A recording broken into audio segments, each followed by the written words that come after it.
أعوذ بالله من الشيطان الرجيم. بسم الله الرحمن الرحيم. السلام علیکم ورحمۃ اللہ وبرکاتہ۔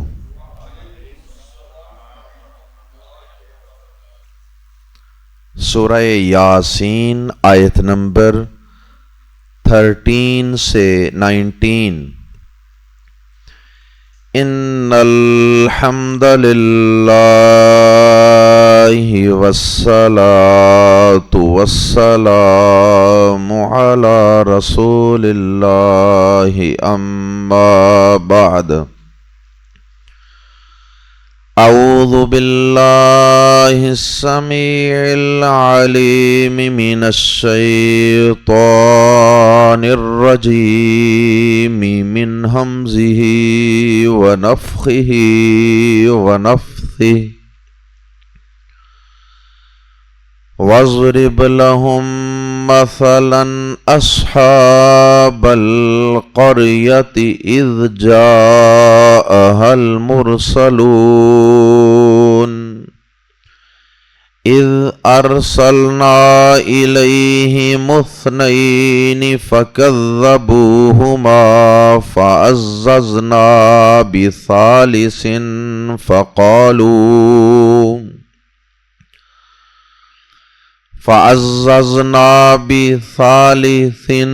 فقالوا إنا إليكم مرسلون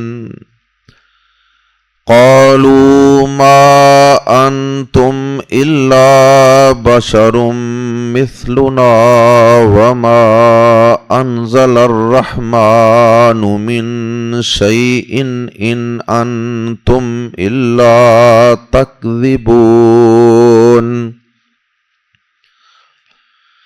قالوا ربنا يعلم إنا إليكم لمرسلون وما علينا إلا البلاغ المبين قالوا إنا تطيرنا بكم لئن لم تنتهوا لنرجمنكم وليمسنكم منا عذاب أليم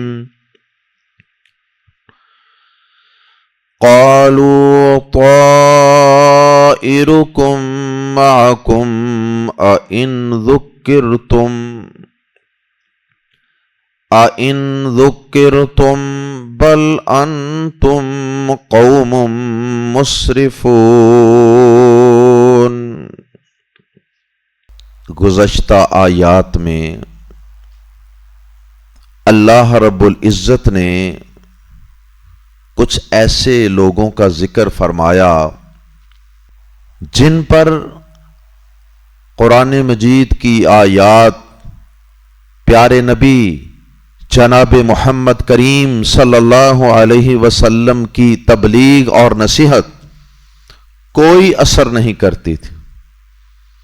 وہ سواء علیہم اانذرتہم ام لم تنذرہم کی تصویر تھے۔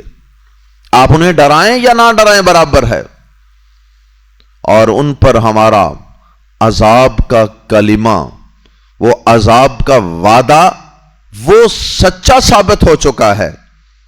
اور یہ لوگ کفر پر اڑے ہوئے، جمے ہوئے اور ضد کی حد تک حق سے بدکنے والے ہیں۔ اب اللہ پاک نے آیات زیر تفسیر میں انہی کفر پر اصرار کرنے والے، کفر پر ڈٹ جانے والے لوگوں کے لیے ایک مثال بیان فرمائی ہے، ایک قصہ بیان فرمایا ہے ایک بستی والوں کا۔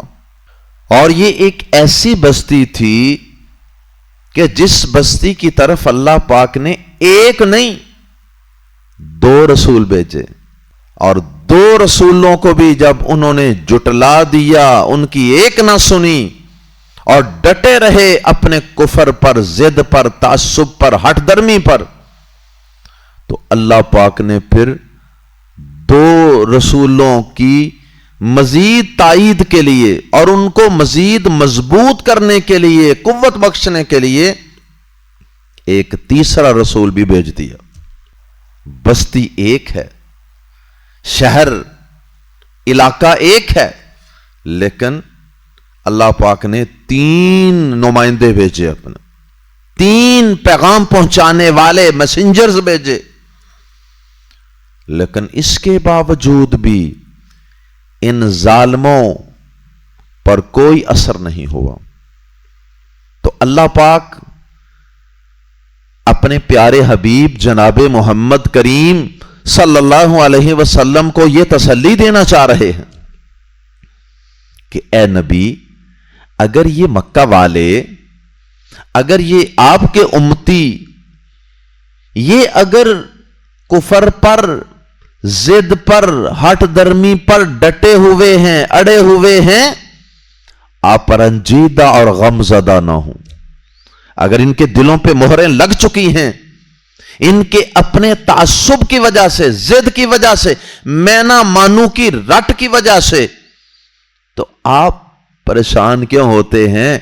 آپ سے پہلے ایسی ایسی بستیاں بھی گزری ہیں، ایسے ایسے بستیوں کے لوگ بھی گزرے ہیں کہ آپ تو ایک نبی ہے نا، ہم نے وہاں 2 3 رسول بھی بھیجے، آپ تو ایک ہے نا جن کو جٹلایا جا رہا ہے۔ ایسی ایسی بستیاں بھی موجود ہیں جہاں 2 کو، اور ایسی ایسی بستیاں بھی موجود ہیں جہاں 3 کو جٹلایا گیا۔ اللہ اکبر! یہ تو ان کے مقابلے میں کچھ بھی نہیں ہے۔ اللہ پاک نے ایک بستی والوں کو بطور مثال بیان فرمایا، پیارے نبی صلی اللہ علیہ وسلم کی تسلی کے لیے، آپ کو حوصلہ دینے کے لیے، اور پھر مکہ والوں کو بھی اس کے اندر تنبیہ ہے کہ پھر بالآخر ان نبیوں نے، ان رسولوں نے، اور پھر اس میں کافروں کے لیے بھی ایک قسم کی تنبیہ ہے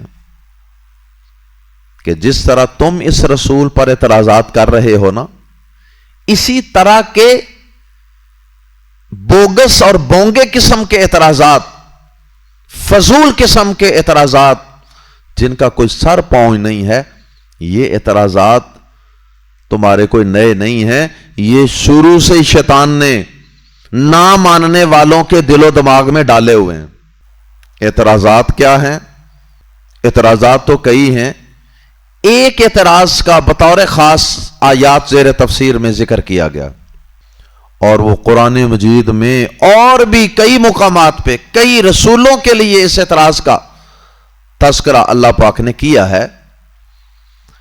اور وہ اعتراض یہ تھا کہ صرف اس لیے اس بستی والوں نے ایک نہیں، 2 نہیں، 3 پیغام پہنچانے والوں کو، 3 رسولوں کو جٹلا دیا کہ وہ رسول ان جیسے بشر تھے، یعنی جس طرح کے وہ خود انسان تھے، ان کی آنکھیں تھیں، ناک تھی، کان تھے، انگلیاں تھیں، کھاتے تھے، پیتے تھے، سوتے تھے، قضائے حاجت سے فارغ ہوتے تھے، نکاح کرتے تھے، بیمار بھی پڑتے تھے، صحت مند بھی ہوتے تھے، نفع نقصان بھی ہوتا تھا۔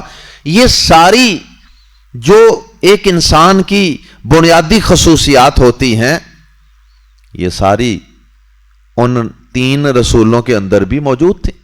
تو وہ کہتے بھائی یہ بڑی عجیب بات ہے کہ تم بھی ہماری طرح ایک انسان ہو، آخر کیا وجہ ہے کہ ساری بستی میں سے، ساری زمین، سارے علاقے میں سے اللہ پاک کو صرف آپ ہی نظر آئے؟ تو یہ رسالت کا تاج اللہ پاک نے کسی اور کے سر پہ کیوں نہیں سجا دیا؟ آخر کیا وجہ ہے؟ انسان تو سارے دیکھنے میں ایک جیسے لگتے ہیں۔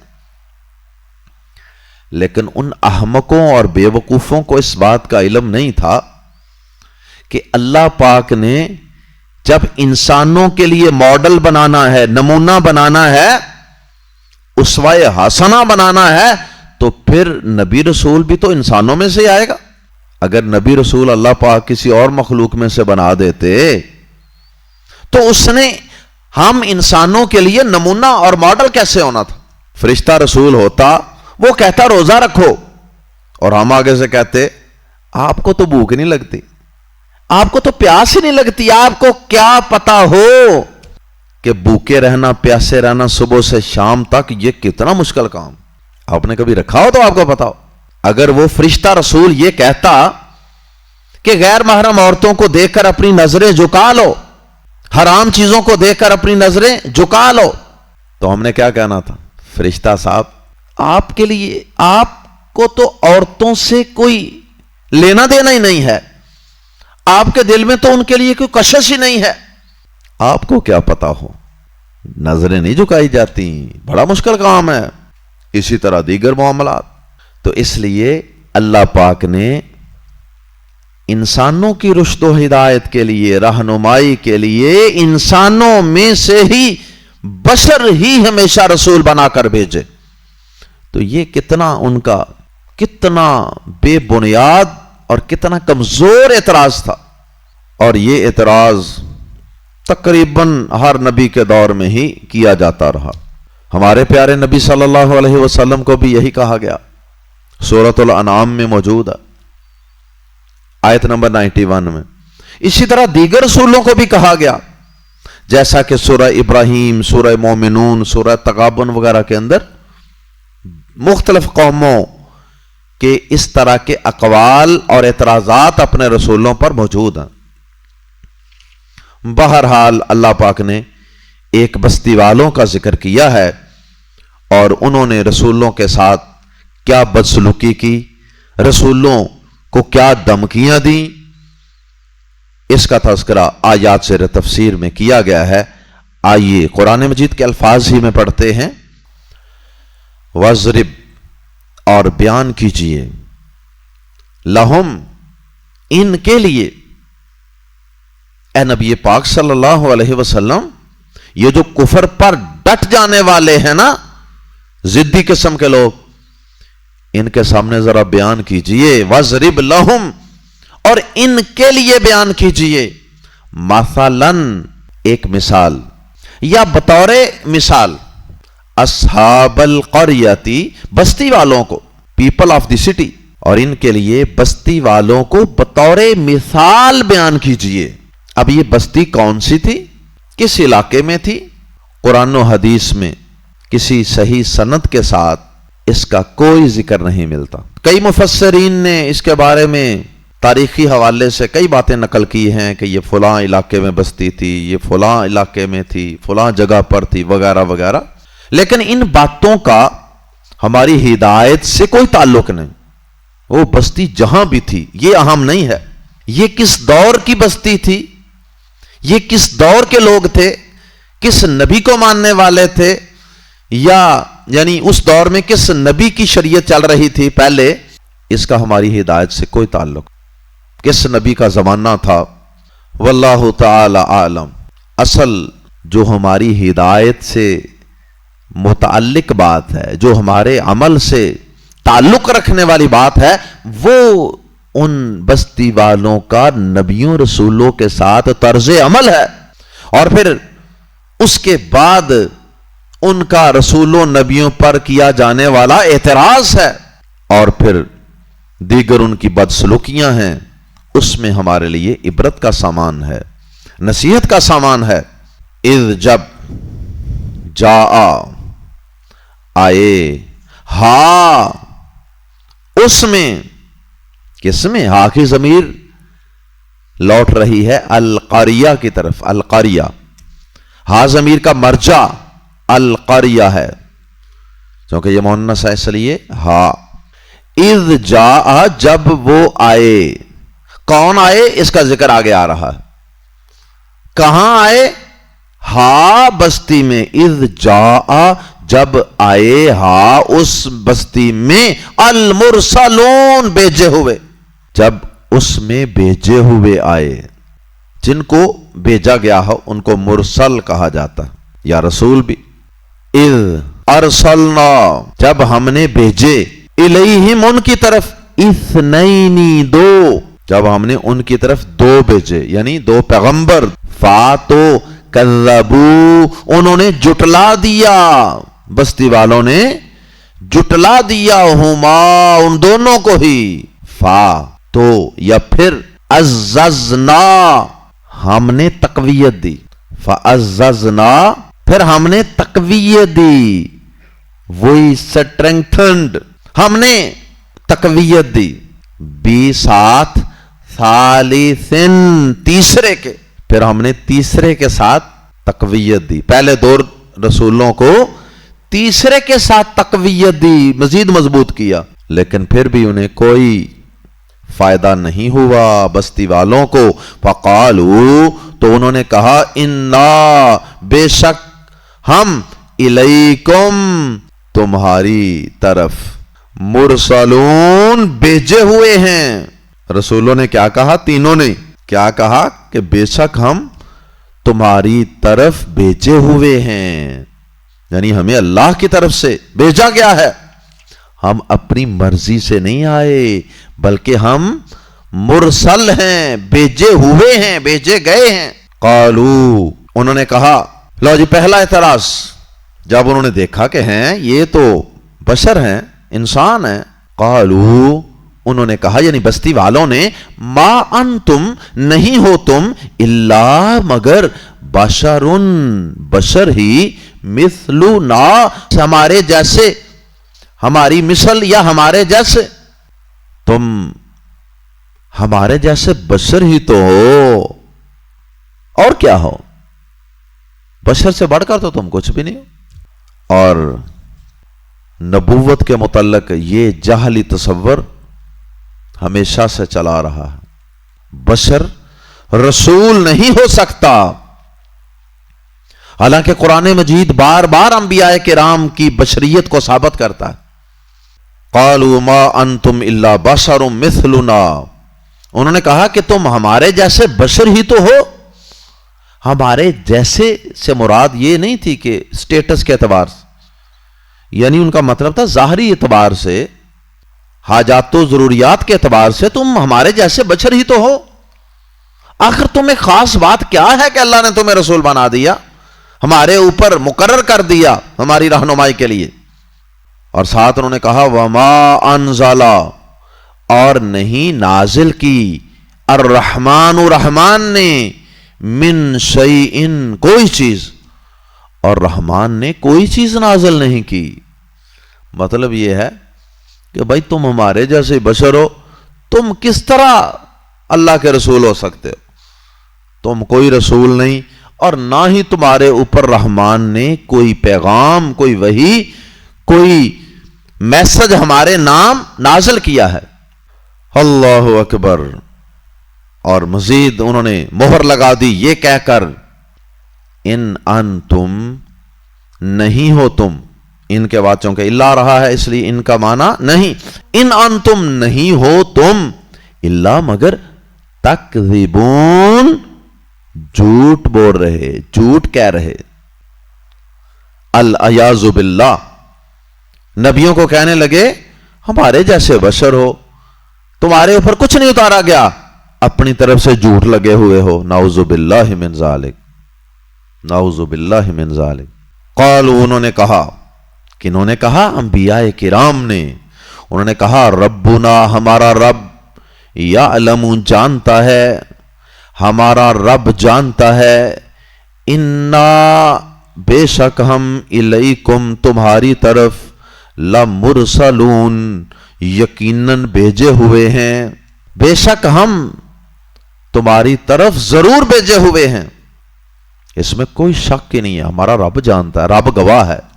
تو یہ ہمارا رب جانتا ہے یہ قسم کے قائم مقام الفاظ ہیں قسم کے کیونکہ قسم کا مطلب یہی ہوتا ہے نا جب ہم کہتے ہیں نا اللہ کی قسم یہ ایسے ہے اللہ کی قسم ہمیں رسول بنا کے بھیجا گیا تو کیا مطلب ہوتا ہے اللہ کی قسم کا مطلب کہ اللہ گواہ ہے. تو یہ تقریباً وہی الفاظ ہیں یہ قسم کا ایک انداز ہے، قسم کے لیے استعمال ہونے والے الفاظ ہیں۔ ربنا یعلم انا الیکم لمرسلون، انہوں نے کہا کہ ہمارا رب جانتا ہے کہ ہم تمہاری طرف ضرور بھیجے ہوئے ہیں۔ وما علینا، اور نہیں ہم پر، یعنی نہیں ہمارے اوپر ذمہ داری، we are not responsible الا البلاغ المبین، مگر صاف صاف پہنچا دینا۔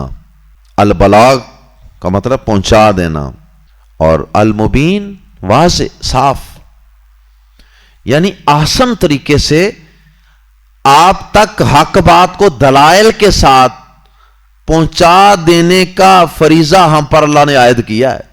اس سے بڑھ کر اللہ نے ہماری کوئی ذمہ داری نہیں لگائی۔ تمہیں زبردستی ہدایت دینا، تمہارے دل میں ایمان داخل کرنا، یا اپنی طرف سے کوئی معجزات دکھانا تمہیں، یہ اللہ پاک نے ہمارے اوپر واجب نہیں کیا، یہ اللہ نے ہماری ذمہ داری لگائی ہی نہیں ہے، یہ ہمارا کام ہی نہیں ہے۔ تو ٹھیک، مانتے ہو تو مانو، نہیں ماننا تو نہ مانو۔ وما علینا الا البلاغ المبین۔ اکثر علماء کرام بھی واعظ و نصیحت اور درس کے بعد آخر میں یہ جملہ بول دیتے ہیں نا، وما علینا الا البلاغ المبین۔ اس کا مطلب یہی ہوتا ہے کہ بھائی ہم تو تمہیں اللہ کا پیغام، پیارے نبی کا فرمان سنا ہی سکتے ہیں نا، آگے تمہیں ہدایت دینا، تمہیں سیدھے رستے پر چلانا، یہ ہمارے بس میں نہیں ہے، نہ ہماری ذمہ داری ہے۔ وما علینا الا البلاغ المبین، we are not responsible except for the clear notification۔ قالوا، انہوں نے کہا، انا، لو جی آگے سے پھر وہ بولے ہیں، قوم بولی ہے۔ قالوا، انہوں نے کہا، انا، بے شک ہم، تطیرنا، منحوس پاتے ہیں، بیکم، تم کو یا تمہیں۔ انہوں نے کہا بے شک ہم نے تمہیں منحوس پایا ہے۔ اعوذ باللہ من الشیطان الرجیم، استغفر اللہ ربی۔ رسولوں کو یہ کہہ رہے ہیں، قوم یہ کہہ رہی ہے، لوگ یہ کہہ رہے ہیں کہ ہم نے تمہیں منحوس پایا۔ کیا مطلب؟ جب سے تم آئے ہو نا ہماری بستی میں نبوت اور رسالت کا دعویٰ لے کر، اس وقت سے ہمارے کاروبار کے اندر بے برکتیاں، بیماریوں نے ہمیں گھیر لیا ہے، کبھی فلاں آفت، کبھی فلاں وبا پھوٹ پڑتی ہے، کبھی زلزلہ آ جاتا ہے، کبھی کوئی سیلاب آ جاتا ہے، کبھی کوئی وبا آ جاتی ہے، کبھی کوئی بیماری آ جاتی ہے، کبھی فصلوں کو کوئی کیڑا لگ جاتا ہے، کبھی ان پر کوئی آفت آ گرتی ہے۔ تو یہ جتنی مصیبتیں، پریشانیاں، آزمائشیں، تکلیفیں، آفتیں ہمارے اوپر گر رہی ہیں نا، وہ صرف تمہاری وجہ سے۔ نعوذ باللہ من ذالک، ہم تمہیں منحوس سمجھتے ہیں۔ استغفر اللہ، we consider you a bad omen, ہم تمہیں ایک برا شگون خیال کرتے ہیں، برا شگون یا منحوس خیال کرتے ہیں کہ جس کی وجہ سے خرابیاں شروع ہو جائیں۔ لفظ پر لا، آگے پھر جب ان سے دلائل نہ بن پائے تو ہر دور کے فرعونوں کی طرح، متکبروں کی طرح اور ضدی اور ہٹ درم کافروں کی طرح جب دلیل کوئی نہ پاس ہو تو پھر کیا کرتے ہیں؟ پھر دھمکیاں دینے لگ جاتے، نکل جائے تھوں، مار دیں گے، قتل کر دیں گے، قید کر دیں گے، صرف دھمکیاں۔ لا ان، لام زبر لا، یقیناً، ان اگر لم نہ تنتہو، تم باز آئے، نہیں ہوتا نا روکنا، منع کرنا، لم تنتہو، نہ تم باز آئے، لم تنتہو، یقیناً اگر تم باز نہ آئے۔ کیسے باز نہ آئے؟ یہ دعوت توحید پیش کرنے سے، یہ آخرت کا عقیدہ پیش کرنے سے، یہ ہمارے معبودوں کو جھوٹا کہنے سے، ان کی پوجا پاٹ عبادت کو غلط کہنے سے، اور ہمارے باپ دادا کے بنائے ہوئے عقیدوں کو غلط کہنے سے، اور اسی طرح دیگر حرام کاموں سے جو ہمیں روکتے ہو، ہماری عیاشیاں بدماشیاں، ان کے راستے میں جو تم رکاوٹیں ڈالتے ہو نا، اگر تم ان ساری چیزوں سے باز نہ آئے لام زبر لا، تو ضرور نرجو منا، یہ شروع میں لام زبر لا اور آخر میں نون شد والا، نون ثقیلہ، یہ اصل میں تھا نرجمو، لیکن شروع میں بھی لام زبر لا لگ گئی، آخر میں نون ثقیلہ، لا نرجو منا، دو تاکیدیں، لا نرجو منا، تو ہم ضرور ہی سنگسار کر دیں گے کم تمہیں۔ رجم کا لفظ اس کے اندر موجود ہے، پتھر مار مار کے مار دینا۔ یہ بدبخت قوم کہہ رہی ہے کس کو؟ انبیاء کرام۔ لام زبر لا والا، واو اور لام زبر لا، یقیناً ضرور، یہاں پھر تاکید در تاکید ہے، والا یمسنا، اور ضرور ہی پہنچے گا، چھوئے گا کم تمہیں، منا ہماری طرف سے، عذاب علیم، دردناک عذاب، پینفل پنشمنٹ۔ اگر تم باز نہ آئے تو ہماری طرف سے تمہیں ضرور ہی کوئی دردناک عذاب پہنچے گا، سزا، کوئی تکلیف، مثلا تمہیں قتل کر دیں گے، تمہیں قید کر دیں گے۔ اللہ اکبر۔ آخری آیت مبارکہ، قالو، انہوں نے کہا، کنہوں نے کہا؟ رسولوں نے، انبیاء کرام نے۔ کیا بلند حوصلہ تھا ان نبیوں کا بھی، اتنی بکواس کرنے والی قوم کو بھی پھر دوبارہ سے سمجھا رہے ہیں، پھر ان سے ڈائلاگ کر رہے ہیں، شاید کوئی سدھر جائے۔ قالو، انہوں نے کہا، طائرکم، تمہاری نحوست، معکم، تمہارے ساتھ ہے، تمہاری نحوست، یہ جو تم پہ قحط آتے ہیں، تم پہ وبائیں آتی ہیں، تم پہ بلائیں آتی ہیں، یہ سارا کچھ جو ہو رہا ہے نا، یہ ساری کی ساری نحوستیں یہ کسی کی طرف سے نہیں، نہ ہم نبیوں کی طرف سے ہیں، نہ ہم داعیان و مبلغین کی طرف سے ہیں، نہ کسی اور کی طرف سے ہیں، یہ نحوستیں تمہارے اپنے اعمال اور تمہاری اپنی کرتوتوں کی وجہ سے ہیں،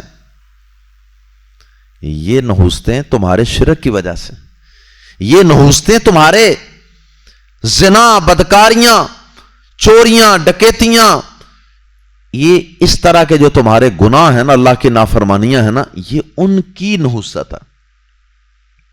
تو نحوست تو تمہارے اپنے پاس ہے، نحوست تو تمہارے اپنے پاس ہے۔ سمجھو کہ تمہارے اپنے گلے کے اندر نحوست کی ٹلی لٹکی ہوئی ہے، اور وہ تمہارے برے اعمال۔ قالو، انبیاء کرام نے کہا، طائرکم، تمہاری نحوست، معکم، تمہارے ساتھ ہے، اس سے مراد بادامالیاں۔ کیا ان اگر ذکرتم، تمہیں نصیحت کی جائے، یہ فعل ماضی مجہول ہے، ان کیا اگر ذکرتم، تم نصیحت کیے جاؤ یا تمہیں نصیحت کی جائے، یہ شرط ہے، ان حرف شرط ہے، تو شرط کے بعد جواب شرط بھی ہوتا ہے۔ اگر تمہیں نصیحت کی جائے تو یوں ہو، وہ اگلی بات حذف ہے، جواب شرط وہ خود بخود ہی سمجھ میں آ رہا ہے، اور وہ کیا ہے؟ وہ جواب شرط یہ ہے، اس کا مفہوم یہ ہے، کیا اگر تمہیں نصیحت کی جائے، تمہاری خیر خواہی کی جائے، نصیحت کا معنی خیر خواہی بھی ہوتا ہے، کیا اگر تمہیں نصیحت کی جائے، تمہیں پیدا کرنے والے ایک رب کی عبادت اور بندگی کا سبق پڑھایا جائے، تمہیں قتل سے، تمہیں زنا سے، شراب سے، جوے سے، سود کھانے سے روکا جائے، تو کیا یہ نحوست ہے؟ یقیناً یہ نحوست نہیں ہے۔